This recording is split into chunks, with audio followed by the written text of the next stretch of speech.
First Story, by Sarah Thompson.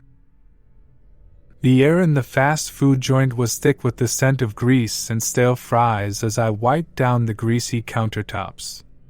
It was a late-night shift at the Burger Haven on the outskirts of a small town in Indiana. The fluorescent lights hummed overhead, casting a sickly glow on the linoleum floor. As the clock ticked past midnight, the drive-through orders had dwindled, leaving me alone with the low hum of the fryer. The distant sound of a train passing by echoed through the quiet night. I was lost in my thoughts, absent-mindedly restocking the ketchup packets, when the bell above the entrance chimed. I looked up to see a man, tall and lanky, his face hidden beneath the shadow of a hood. His eyes, however, gleamed with an unsettling intensity. I felt a shiver crawl down my spine as he approached the counter, his footsteps strangely quiet against the background noise. He ordered a simple cheeseburger, but his gaze never left mine. It was as if he was sizing me up, examining every detail. Unease settled in the pit of my stomach, but I brushed it off as paranoia. People could be strange, especially during the late-night hours. As I handed him the paper bag containing his order, he spoke, his voice a low whisper that sent a chill down my spine. "You should be careful," he said, his lips barely moving. "They're watching." I tried to laugh it off, attributing his cryptic words to the late hour and a possible sleep-deprived mind. But as he left, I couldn't shake the feeling that something was off. I watched him through the drive-through window as he melted into the darkness. A half-hour passed, and the eerie encounter slipped to the back of my mind. Just as I began to relax, the bell chimed again. This time, a group of teenagers entered, their laughter echoing in the empty restaurant. They ordered sodas and fries, seemingly harmless. As I handed them their drinks, one of the girls leaned in and whispered, "He's right, you know. They're watching." I recoiled, heart pounding, as the group giggled and sauntered out. Fear gripped me, and I couldn't shake the feeling that something ominous loomed over the night. Who were they, and why were these strangers warning me? The remainder of the night was spent in paranoia. Every creak of the door, every distant sound, sent shivers down my spine. When my shift finally ended, I rushed to my car, glancing over my shoulder as if expecting someone to pounce. Days turned into weeks, and the warning faded into a distant memory. I convinced myself that it was a bizarre prank, nothing more. But every late-night shift thereafter, I couldn't escape the nagging feeling that eyes were watching, and whispers lingered just out of reach. Second Story, by James Miller. The city lights blurred into streaks as I navigated the desolate streets during my late-night Uber shift. It was well past midnight in Los Angeles, and the city that never sleeps seemed to have dozed off. My mind was half-focused on the GPS, guiding me through dimly lit alleys and quiet neighborhoods. As I waited at a red light, a man approached my car. He wore a disheveled suit, his tie loosened, and a desperate look in his eyes. I hesitated for a moment, debating whether to unlock the doors. Against my better judgment, I pressed the button. He slumped into the back seat, muttering something about being late for a crucial meeting. I sympathized, eager to get him to his destination and end my shift. As I drove, he grew increasingly anxious, constantly glancing over his shoulder as if expecting someone to follow. We reached a dimly lit alley, the GPS indicating the destination. He insisted I stop there, claiming his meeting point was just around the corner. Unease settled in my gut as I watched him disappear into the shadows. A part of me wanted to speed away, but the allure of a 5-star rating kept me frozen. Minutes later, he returned, a mysterious package in hand. He urged me to drive quickly, explaining that he needed to deliver it to a friend. The temptation of a generous tip led me to comply, despite the growing sense of dread. As we neared the destination, the surroundings grew increasingly unfamiliar. The man directed me down a narrow, poorly lit street, devoid of any signs of life. My instincts screamed at me to stop, to turn around, but the allure of quick cash clouded my judgment. Suddenly, a group of masked individuals emerged from the shadows surrounding the car. Panic set in as the man in the back seat urged me to hand over the package. It hit me. I had unwittingly become a pawn in some illicit game. I slammed my foot on the gas pedal, narrowly escaping the encroaching figures. The man in the back seat cursed, demanding I turn back. I refused, navigating the labyrinthine streets in a desperate attempt to evade my pursuers. Eventually, I lost them, the mysterious package tossed aside. I dropped off the man at a random location, my heart pounding in my chest. He vanished into the night without a word, leaving me to grapple with the reality of the dangers lurking in the shadows of the city. Third Story, by Emma Johnson. The hum of the office building's fluorescent lights cast a sterile glow on the rows of cubicles. It was another late night at the tech company in downtown Seattle. As the deadline loomed, I found myself surrounded by the soft click of keyboards and the occasional sip of coffee, the only sounds echoing through the empty halls. I was engrossed in my work when a peculiar email landed in my inbox. The subject line simply read, "You're not alone." Intrigued, I opened the message to find a series of cryptic symbols and a location pin dropped in the heart of the city. Curiosity overpowering caution, I decided to investigate. The city outside was shrouded in mist, creating an eerie atmosphere as I made my way to the specified location. It led me to an abandoned warehouse, its windows shattered and the entrance ajar. Inside, the air was thick with an unidentifiable scent, a mix of dampness and something more sinister. As I cautiously explored the dimly lit space, a distant noise caught my attention, the faint echo of footsteps. My nerves heightened, and I questioned the wisdom of my impromptu adventure. Turning a corner, I stumbled upon a group of people huddled in a circle, their faces obscured by hooded cloaks. In the center, a flickering candle cast shadows that danced on the walls. The atmosphere was heavy with tension, and I realized I had stumbled upon something beyond my understanding. As the realization set in, one of the cloaked figures turned toward me, their eyes gleaming in the dim light. Without a word, they extended a hand, offering me a mask identical to theirs.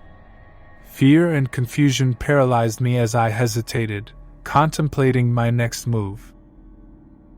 Suddenly, the air shifted, and the group dispersed as if they were never there. I was left standing alone in the eerie silence of the abandoned warehouse, the mysterious gathering dissipating like smoke. Back at the office, I couldn't shake the feeling that my late-night escapade had opened a door to a world I was never meant to witness. The cryptic email remained etched in my mind, a haunting reminder that even in the heart of the bustling city, secrets lurked in the shadows. Fourth Story, by Alex Rodriguez. The flickering streetlights cast eerie shadows as I cruised through the quiet suburbs of Chicago during my late-night Uber shift. A request came in from an unfamiliar address on the outskirts of the city. Against my better judgment, I accepted the ride, the promise of a hefty fare outweighing my reservations. The GPS led me to a desolate mansion hidden behind overgrown hedges. The windows were boarded up, and the front gate creaked open as if inviting me into a horror movie set. My passenger, a well-dressed man, emerged from the darkness, his eyes obscured by sunglasses despite the late hour. He directed me to a secluded spot in the woods far from prying eyes. As we reached the destination, he handed me a wad of cash and instructed me to wait. An unsettling silence enveloped the forest, broken only by the distant hooting of an owl. Suddenly, a group of hooded figures emerged from the shadows, carrying a mysterious object covered in a tattered cloth. The man from the back seat joined the gathering, and they began chanting in a language unknown to me. The air grew thick with an otherworldly energy, and a sense of impending doom settled over the clearing. As the ritual reached its climax, I couldn't shake the feeling that I had stumbled upon something beyond my understanding. The hooded figures dispersed, leaving me alone with the man who had hired me. He thanked me for my discretion, assuring me that I had seen nothing. I drove away, haunted by the unsettling encounter. Weeks passed, and the memory of that fateful night lingered in the back of my mind.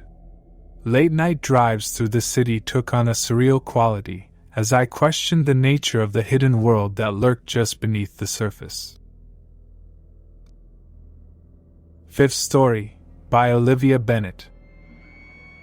The neon glow of the cityscape reflected off the rain-soaked streets as I huddled in my car during a late-night Uber shift in New York City. A request came in from an obscure location in Brooklyn, an address nestled in the heart of an industrial district. Upon arrival, I was greeted by a woman in distress, her clothes disheveled, and mascara streaked down her face. She begged me to take her away from the ominous building behind her. Without asking questions, I ushered her into the car, the echoes of distant sirens underscoring the urgency of the situation. As we sped through the city, she began recounting a tale of an underground network operating beneath the city streets. A secret society preying on the vulnerable, conducting twisted experiments in the abandoned buildings scattered throughout the boroughs. I listened in disbelief, the gravity of her words sinking in. She claimed to have escaped their clutches, but paranoia clung to her like a second skin. The sound of footsteps, distant whispers, every noise sent her into a panic. I couldn't shake the feeling that we were being watched, that the shadows concealed more than met the eye. In an attempt to lose any potential pursuers, we took a convoluted route through the labyrinthine streets of Brooklyn. The woman grew increasingly agitated, her eyes darting in every direction as if expecting danger to leap out from the darkness. As we neared her requested drop-off point, she insisted on anonymity, fearing retribution from the clandestine organization she claimed to have escaped. I watched her disappear into the night, the city's secrets weighing heavy on my conscience. The following days were marked by a sense of unease. Every late-night ride carried the possibility of encountering the hidden horrors lurking beneath the surface of the city that never slept. The woman's story, whether real or delusional, had left an indelible mark on my perception of the bustling metropolis. Sixth Story, by Jessica Carter. The sterile hum of the fluorescent lights buzzed above as I toiled away at my desk during another late-night shift at a data analysis firm in Dallas. The city sprawled outside the office windows, its lights reflecting off the glass skyscrapers. It was in this concrete jungle that I found myself caught in a web of intrigue and mystery. A peculiar email had arrived in my inbox, bearing only a single line. Follow the red thread. Attached was a picture of a city map with a winding red line leading into the heart of downtown. Intrigued and fueled by the monotony of the late-night shift, I decided to embark on this cryptic journey. The map led me through dimly lit alleyways, abandoned buildings, and forgotten corners of the city. At each turn, I felt the weight of unseen eyes upon me. A paranoia settled in, and the city that once felt familiar became a labyrinth of secrets and shadows. As I followed the red thread, I stumbled upon a clandestine gathering in an old warehouse. The air was thick with tension as people in masks huddled around a table covered in maps and blueprints. Whispers of corporate espionage and hidden agendas filled the room, and I realized I had stumbled upon an underground network of individuals with their own motives. Among them was a familiar face, a colleague from my office, seemingly leading the gathering.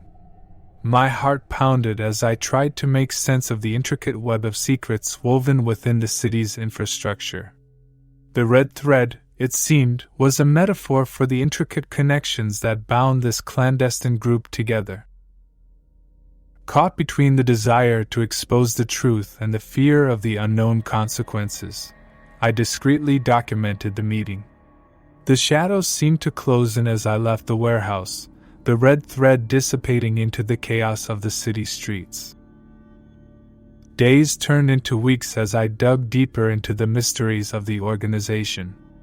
Late nights were spent deciphering coded messages and connecting the dots. Paranoia became my constant companion, the feeling that I was being watched a persistent throb in the back of my mind. One night, as I delved into the heart of the conspiracy, my apartment door creaked open. I froze, the air thickening with tension. A shadowy figure loomed in the doorway, their identity concealed beneath a hood. In a chilling whisper, they warned me to abandon my investigation, the consequences of unraveling the red thread too dire to fathom. The city that once seemed mundane had transformed into a web of intrigue, and I found myself entangled in a game of shadows. The red thread, a symbol of hidden connections, had led me into a labyrinth from which there was no easy escape. Seventh Story, by Michael Evans. The night hung heavy over the quiet town of Charleston as I manned the night shift at a small gas station on the outskirts. The hum of the fluorescent lights overhead was interrupted by the occasional rustle of the wind through the nearby trees. Little did I know that this seemingly ordinary night would thrust me into a bizarre sequence of events that defied explanation. As I restocked shelves and idly scanned the deserted road, a man entered the gas station. Dressed in tattered clothes, his eyes held a glint of desperation as he approached the counter. He pleaded for help, claiming he was being followed by shadows that hungered for his soul. My initial skepticism gave way to unease as he recounted a tale of an otherworldly encounter in the nearby woods. He spoke of ethereal beings, their forms shifting between shadow and substance.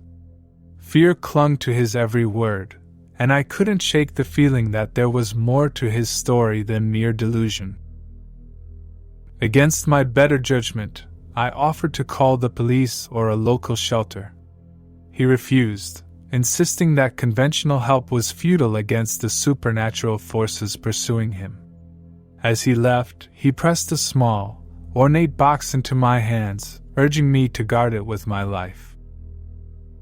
Curiosity overcoming caution, I opened the box to reveal a peculiar amulet, its surface etched with symbols that seemed to pulse with an otherworldly energy. The air in the gas station grew heavy, and I became acutely aware of an unsettling presence lingering just beyond the periphery of my senses. As the night wore on, strange occurrences unfolded. Shuffling sounds echoed through the empty aisles, and the temperature in the room fluctuated inexplicably. I caught glimpses of shadowy figures out of the corner of my eye, their forms elusive and indistinct. Terrified and desperate for answers, I delved into the history of the town, unearthing tales of ancient rituals and supernatural occurrences. The amulet, it seemed, was a key to a realm that existed parallel to our own, a realm inhabited by entities hungry for the essence of the living. In a fit of desperation, I sought out the man who had entrusted me with the amulet. But he had vanished, leaving behind only whispers of a cosmic balance disrupted. The once quiet town of Charleston had become a battleground between forces beyond human comprehension.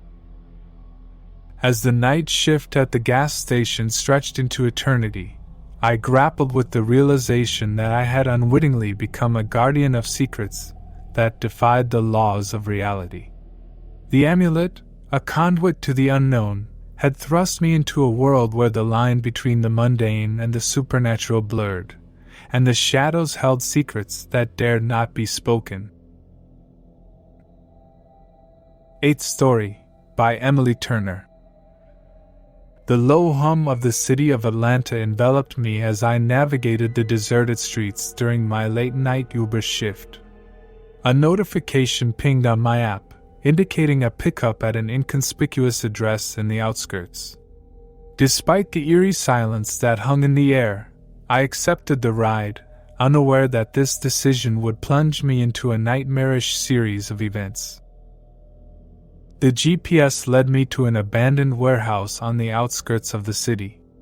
As I approached, I hesitated, contemplating whether to cancel the ride. Before I could make a decision, a disheveled man emerged from the shadows, his eyes wide with paranoia. He urgently whispered his destination, a remote location nestled in the heart of a nearby forest. The winding roads took us deeper into the woods, the darkness outside punctuated only by the headlights cutting through the night. The man in the back seat grew increasingly agitated, glancing nervously out the window as if expecting something to emerge from the shadows. As we reached the specified location, a clearing in the woods, I noticed a circle of hooded figures surrounding a flickering bonfire. The air was thick with the scent of burning herbs, and the rhythmic chanting sent shivers down my spine. It became evident that I had stumbled upon a clandestine gathering engaged in some ancient ritual. The man in my car muttered something about a pact and urged me to wait. Fear clenched at my stomach as I watched him disappear into the circle. Minutes felt like hours as the ritual unfolded before my eyes, the flames dancing to an otherworldly rhythm. I contemplated fleeing, but a morbid curiosity kept me rooted in place. Suddenly, the man reappeared, a triumphant glint in his eyes. He climbed back into the car, his demeanor transformed. As we drove back through the forest, he spoke of the pact he had made, the promises exchanged with beings beyond mortal comprehension. The hairs on the back of my neck stood on end as he described a world hidden beneath the veneer of reality, where ancient forces pulsed with malevolent energy. The city lights emerged on the horizon as we left the forest behind, but the revelation of a hidden, supernatural underbelly lingered. The man, now consumed by a newfound sense of power, warned me to keep silent about what I had witnessed, emphasizing the consequences of meddling with forces beyond understanding. Days turned into weeks, but the encounter in the woods haunted my thoughts. Late-night drives through Atlanta took on a surreal quality, and the line between reality and the supernatural blurred. Whispers of ancient pacts and secret gatherings echoed in my mind, leaving me to question the true nature of the world that unfolded beyond the veil of the ordinary. Ninth Story, by Jonathan Myers. The glow of the computer monitor cast a pale light across the cramped office space in a nondescript building in Houston. It was well past midnight, and the soft hum of the air conditioning was the only sound that broke the silence. As a data analyst, I often found myself working late, crunching numbers in solitude. Little did I know that this particular night would thrust me into the heart of a corporate conspiracy. An email popped into my inbox, its subject line reading, "The numbers don't add up." Intrigued, I opened the message to find a series of encrypted files attached. The sender, anonymous, claimed to have uncovered financial discrepancies within the company that ran deeper than anyone could imagine. The message urged me to investigate, to follow the money and expose the truth. As I delved into the labyrinth of financial records, a sense of unease settled in. The numbers, seemingly straightforward at first glance, revealed a web of shell companies and offshore accounts. The more I uncovered, the clearer it became that I was stumbling upon a vast embezzlement scheme. Late at night, I found myself in the office archives, poring over dusty files and forgotten documents. The air grew tense as I unearthed evidence of clandestine meetings and backdoor deals. It seemed that the corruption reached the highest echelons of the corporate hierarchy. One night, as I sifted through a stack of old invoices, I heard muffled voices in the hallway. Fear clutched at my chest as the door creaked open, revealing a shadowy figure in a tailored suit. The stranger, his face obscured by darkness, warned me to cease my investigation or face dire consequences. The air grew thick with the unspoken threat as he vanished into the night. Determined to expose the truth, I reached out to a journalist friend, sharing the evidence I had gathered. As we prepared to release the damning information, a sense of paranoia settled in. Strange occurrences unfolded. Unmarked vans parked outside my apartment, unfamiliar faces lingering in the shadows. The expose hit the headlines, sending shockwaves through the city. The company's corruption was laid bare for all to see, but the repercussions were swift and ruthless. My life became a series of narrow escapes and anonymous tips, a game of cat and mouse with those who sought to silence the whistleblower. Late-night drives through Houston became a nerve-wracking affair, my eyes scanning the rearview mirror for any signs of pursuit. The city that once felt familiar transformed into a maze of hidden threats and looming danger. As the corporate titans fought to maintain their secrets, I grappled with the consequences of exposing the truth. The shadows cast by the late-night glow of the computer monitor now extended far beyond the confines of the office, shaping a reality where the pursuit of justice came at a steep price. 10th Story, by Rachel Mitchell. The city of Miami sprawled beneath the moonlit sky as I embarked on my late-night Uber shift. The salty breeze from the ocean mingled with the distant hum of nightlife, creating an atmosphere of sultry mystique. The app pinged, signaling a pickup in the heart of the city's entertainment district, setting the stage for a night I would never forget. The GPS directed me to a vibrant club pulsating with music and neon lights. A sharply dressed man entered my car, his aura exuding confidence and mystery. He requested a destination outside the city, to an exclusive mansion nestled in the affluent suburbs. Intrigued by the promise of a generous tip, I navigated the glittering streets toward the unknown. As we left the city lights behind, the atmosphere shifted. The man, whose name he claimed was Alexander, spoke in hushed tones about a secret society that operated in the shadows of Miami's glamour. He hinted at extravagant parties, hidden behind the facades of opulent estates, where the city's elite engaged in clandestine activities beyond the comprehension of the ordinary. Curiosity gnawed at me as we approached the mansion. Its towering gates swung open, revealing a world of excess and decadence that contrasted sharply with the surrounding darkness. The air was thick with the scent of exotic perfumes, and the distant murmur of voices hinted at an event unfolding within. Alexander invited me to join the festivities, promising an experience beyond imagination. Against my better judgment, I accepted, eager to glimpse the elusive world that existed beyond the city's facade. As I stepped through the grand entrance, the mansion's opulence unfolded before me. Lavish chandeliers, ornate decorations, and an air of secrecy that clung to the guests like a second skin. The night unfolded in a whirlwind of masked faces, whispered conversations, and glimpses of decadence that bordered on the surreal. Yet, beneath the veneer of glamour, an undercurrent of unease lingered.